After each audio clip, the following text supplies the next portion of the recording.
La Belgique, un petit pays au cœur de l'Europe, connu pour ses frites, ses bières et ses divisions internes. Pourquoi ce pays est-il aussi compliqué? Pourquoi les Flamands parlent néerlandais, les Wallons parlent français et pourquoi semble-t-il parfois vivre dans deux mondes complètement différents? Aujourd'hui, on plonge dans l'histoire de la Belgique pour comprendre d'où vient cette coupure entre le nord et le sud et pourquoi ils se retrouvent malgré tout dans le même pays.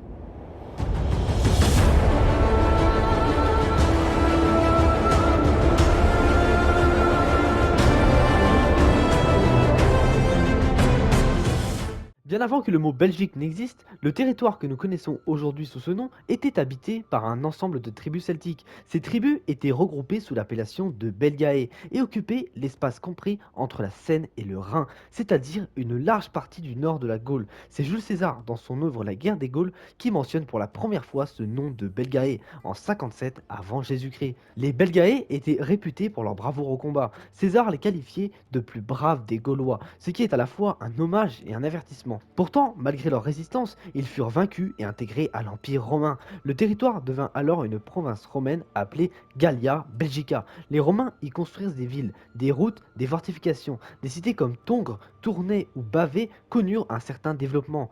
L'influence romaine marqua profondément la région, notamment au niveau des infrastructures, de la langue latine et du commerce et de l'administration. Lorsque l'Empire romain d'Occident s'effondre au 5e siècle, la région est envahie par des peuples germaniques, en particulier les Francs-Saliens. Ceux-ci donneront naissance à la dynastie mérovingienne, puis à l'Empire carolingien de Charlemagne. Ces derniers, nés à proximité de Liège selon certaines sources, symbolisent l'unité d'un vaste empire européen, mais cette unité ne survivra pas à sa mort. En 843, le traité de Verdun divise l'Empire carolingien entre les petits-fils de Charlemagne. Le territoire de l'actuelle Belgique se retrouve à cheval entre la Francie occidentale, future France, et la Lotharingie, une entité qui changera plusieurs fois de nom et de souveraineté. À partir du Xe siècle, la Belgique médiévale n'existe toujours pas. Ce sont plutôt des dizaines de comtés, duchés et principautés. Parmi les plus importants, on trouve le comté de Flandre, tourné vers l'ouest et la France, le duché de Brabant, le comté de Hainaut, le comté de Namur, le duché de Luxembourg, etc., etc., énormément d'États indépendants.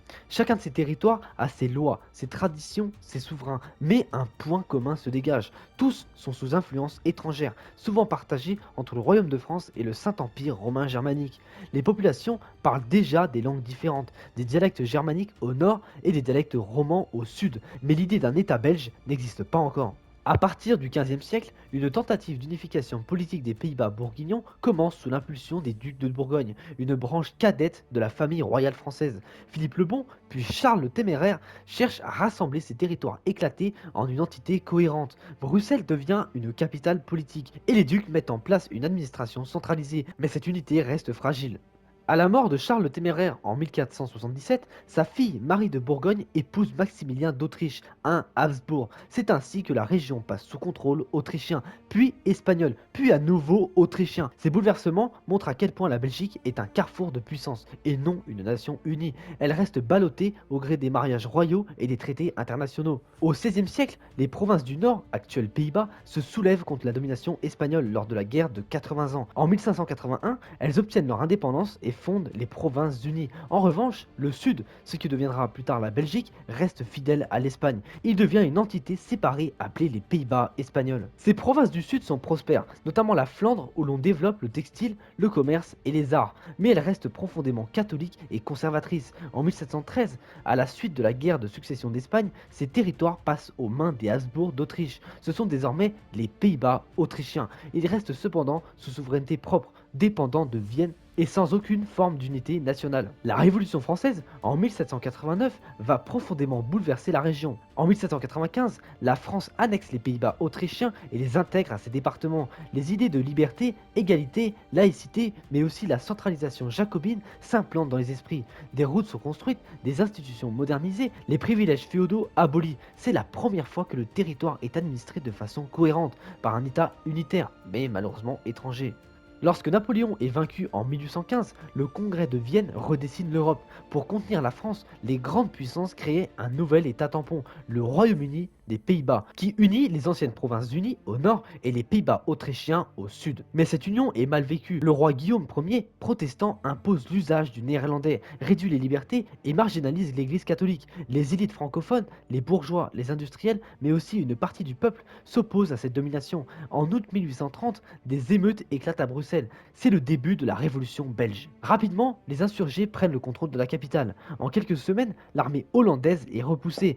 Le 4 octobre 1830, l'indépendance de la Belgique est proclamée. Un nouveau royaume est fondé, reconnu par les puissances européennes en 1831. On choisit un roi neutre, Léopold Ier, un prince allemand soutenu par l'Angleterre. La Belgique devient une monarchie constitutionnelle. Elle se dote d'un parlement, d'une constitution libérale et d'un système de droits individuels avancé pour l'époque. Mais l'État est dominé par une élite francophone, alors même que plus de la moitié du territoire parle des dialectes néerlandais. À peine née, la Belgique est déjà un pays divisé. Si l'indépendance a été acquise dans un sursaut national, la suite de l'histoire va révéler un pays à deux vitesses, marqué par des fractures linguistiques, sociales, économiques et culturelles qui ne cesseront de se creuser. Dès ses débuts, le jeune royaume s'engage sur la voie de l'industrialisation. La Wallonie, riche en charbon et en acier, devient l'un des moteurs économiques de l'Europe. Liège, Charleroi, le borinage rayonne.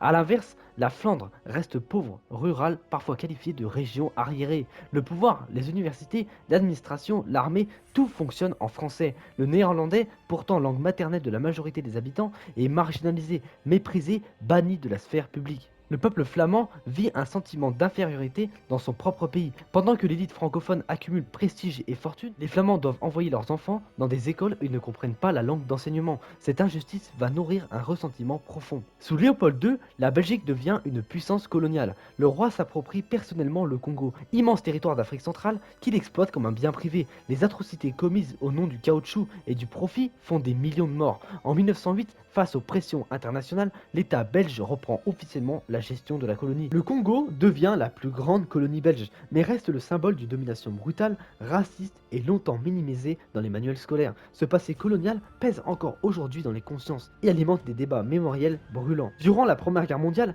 la Belgique est envahie par l'Allemagne. Le roi Albert Ier devient une figure de résistance. Mais là encore, les tensions linguistiques ressurgissent de soldats flamands, souvent issus des classes populaires, ne comprennent pas les ordres donnés en français, ce qui cause des pertes inutiles. Après-guerre, le mouvement flamand se radicalise. En 1940, l'Allemagne envahit à nouveau la Belgique. Le roi Léopold III capitule sans consulter le gouvernement, ce qui provoque une crise majeure. À la Libération, il est accusé de collaboration passive. Cette controverse débouche en 1950 sur une question royale. Une grande partie du pays, surtout en Flandre, veut son retour, tandis que la Wallonie et Bruxelles le rejettent. Il abdique finalement en 1951 en faveur de son fils Baudouin. En 1945, la Belgique entre dans une phase de prospérité, mais un retournement spectaculaire se produit à partir des années 60. La Wallonie, jadis riche et industrielle, entre en déclin. Les mines ferment, les usines rouillent. A l'inverse, la Flandre se modernise, attire les investissements, développe un tissu économique diversifié et performant. Le rapport de force s'inverse. Ce basculement économique nourrit un nationalisme flamand de plus en plus virulent. Il ne s'agit plus seulement de défendre une langue, mais d'exiger une reconnaissance politique, économique, culturelle. Le mot séparatisme commence à apparaître dans le débat public. Face aux tensions croissantes, la Belgique entame un long processus de réforme institutionnelle. 6 réformes de l'État ont lieu en 1970, 1980, 1988, 1993, 2001 et 2014, transforment le pays en un État fédéral complexe, aux entités imbriquées. 3 régions existent, la Flandre, la Wallonie et Bruxelles-Capitale, et 3 communautés subsistent, françaises, flamandes et germanophones.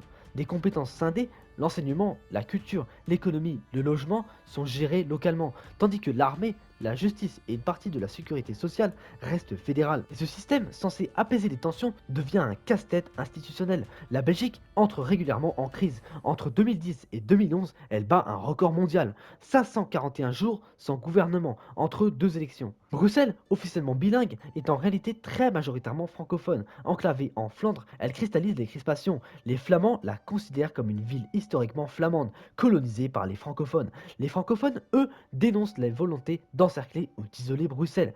Paradoxalement, Bruxelles est aussi la capitale de l'Europe, siège de l'OTAN, de la Commission européenne et d'une population cosmopolite. Elle est le symbole d'une Belgique ouverte et d'un pays qui peine à se définir lui-même. Aujourd'hui, la Belgique vit dans un équilibre instable. Les partis séparatistes flamands gagnent du terrain, la Wallonie s'enfonce dans des crises économiques récurrentes. Bruxelles, quant à elle, reste un îlot à part. La monarchie, incarnée par le roi Philippe, maintient une certaine unité, mais elle ne suffit plus à masquer les fractures.